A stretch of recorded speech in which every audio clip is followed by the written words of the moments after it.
Pamiarsa tunjangan hari raya utawi THR majeng aparatur negeri sipil utawi ASN ring widangan Pemkab Badung digelis cair. Organisasi perangkat daerah utawi OPD ring Badung sampun ngeranjing proses pengamprahan.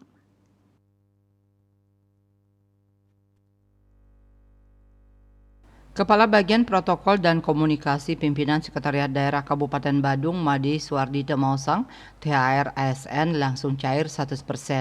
Inggian THR inucap inggih punika merupa gaji pokok, tunjangan keluarga, tunjangan pangan, tunjangan jabatan, saha TPP 50%. Tios THR ASN Suwardi Demausang, pemerintah taler pacang icenin THR pegawai pemerintah dengan perjanjian kerja PPPK digelis ke cairang. Pates kadi ASN nanging nenten majang pegawai honorer utawi kontrak. Medasar saking Undang-Undang Nomor 5 Tahun 2017 tentang Aparatur Sipil Negara ASN status pegawai pemerintah ngawit warsa kali tali 3 likur wantah wenten kali soroh inggih punika pegawai negeri sipil PNS miwah pegawai pemerintah dengan perjanjian kerja PPPK. Maka kali inucap ke baos aparatur sipil negara ASN. Parwata Bali Pos Nguning Hayang.